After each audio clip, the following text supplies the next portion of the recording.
He parked in my driveway like he owned the whole damn street, a $90,000 car blocking me from even backing out, and when I called the tow truck, his screams shook the whole neighborhood. His mother, Karen, shrieked that I'd be in handcuffs before sunset, but deep down, I already knew how this was going to end. And it wasn't with me in jail. My name's Blake Anderson. I'm a retired serviceman, and for 10 years I've lived with my wife Linda in what was supposed to be a quiet Texas suburb. We bought this house fair and square, the deed in my safe, every inch of land mine. But quiet doesn't last long when Karen Miller runs the HOA. She and her husband lord over the block like a little kingdom, making up rules, twisting regulations, threatening fines. Most neighbors keep their heads down. Me, I've never been good at swallowing disrespect. One hot afternoon, I stepped outside to see Jason Karen's 20-something son, pampered and arrogant, pull his shiny black car across my driveway. He killed the engine, tossed the keys in his pocket, and strutted off like it was a reserved spot with his name on it. I called after him. "Hey, you can't just leave your car here. This is my property." He didn't even turn his head, just smirked and said, "My mom runs this neighborhood, so technically this is ours." I stood frozen for a second, fists clenching.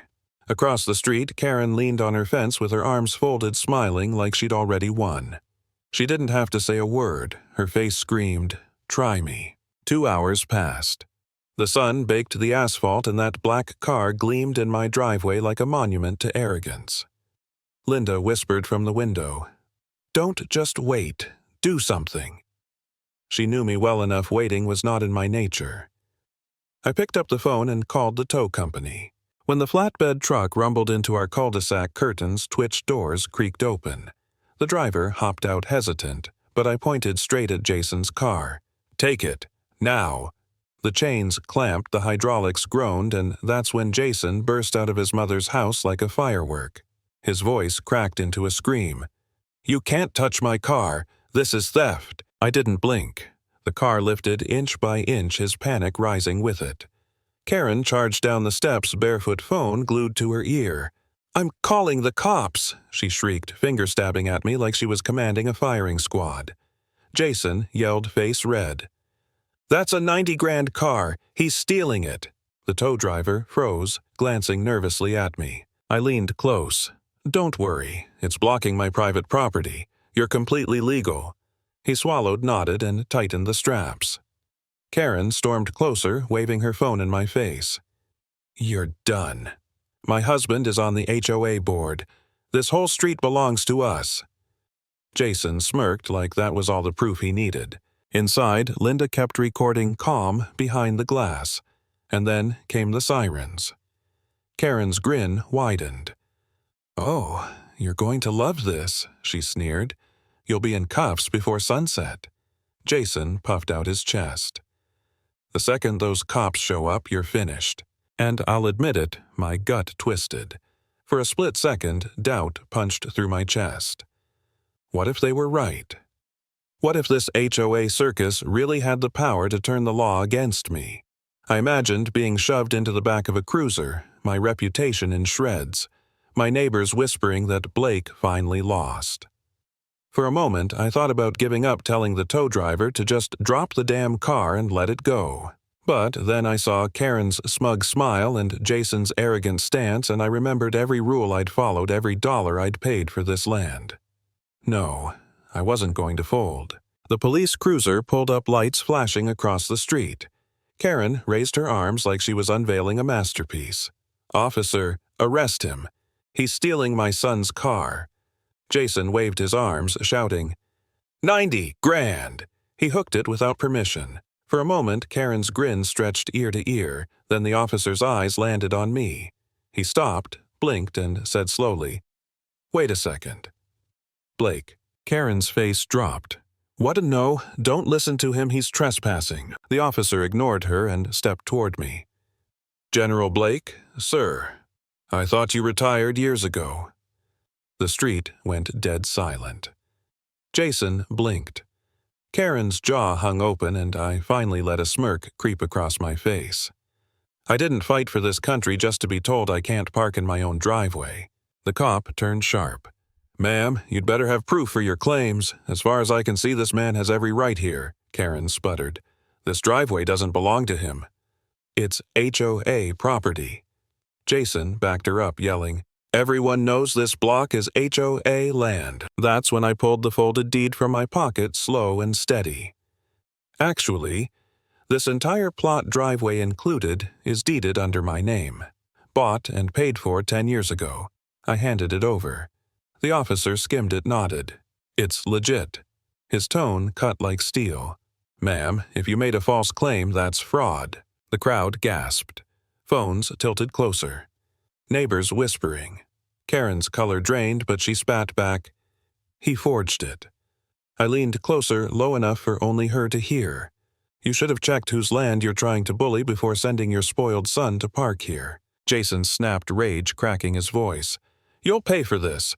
My car is worth more than your whole life." I tilted my head, calm as stone. Funny thing about cars, once they're towed, storage fees pile up real fast. The driver smirked, tightened the chains, and with a final clang, the car was gone. Karen trembled, desperation clinging to her. She lunged at the officer's sleeve. "Arrest him. He threatened my son." The cop pulled free. Glare hard. "Ma'am, that's enough. One more false claim and I'll charge you with filing a false report." The neighborhood buzzed like a hive. Whispers flying, cameras rolling. Jason paced like a caged animal. "This isn't over.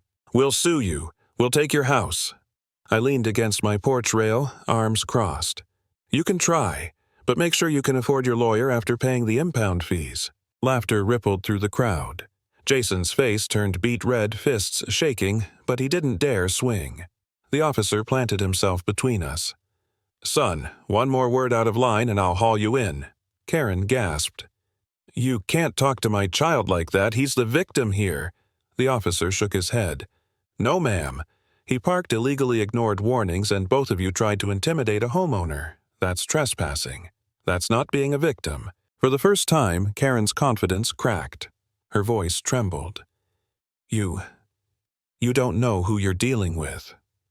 I gave her a steady look. "Oh, I think everyone does now." The street went quiet again, tension thick enough to choke. Jason snapped, storming toward the tow truck, clawing at the chains like he could rip them loose. "Get it down now." The driver jumped back. "Kid, touch that equipment and it's on you." The officer grabbed Jason's arm. "That's enough." Karen shrieked, shoving forward, spitting venom. "He has every right. That car is ours. This street is ours. And you," she jabbed a finger at me. "You're nothing here." Gasps erupted. Linda finally stepped out from the porch phone, still recording. Her voice was calm but sharp. "Funny. The whole neighborhood is watching you scream like criminals. Should I upload this now or wait until the police report is filed?" Karen spun, face twisted with fury. "Delete that." "You don't have permission." Linda smiled. "Public property. And besides, who'd want to miss this show?" The officer's patience snapped. "Enough. Your son just tampered with private property. If either of you interfere again, I'll arrest you both." Jason ripped his arm free, snarling. "You can't arrest us. My dad will crush this whole department." That's when the officer thundered, voice echoing off the houses. "You think your dad's HOA board gives you power over the law? Try me." A hush fell. The crowd shifted stifled cheers under their breath. Karen paled, realizing her little empire wasn't just cracking, it was collapsing in front of every neighbor, every phone camera. Jason stood trembling. His car gone, his authority stripped. And Karen, the queen of the HOA, finally backed down, powerless. That was the moment I knew the game was over. And here's the lesson: bullies only win when you let them. Stand your ground and watch their power crumble.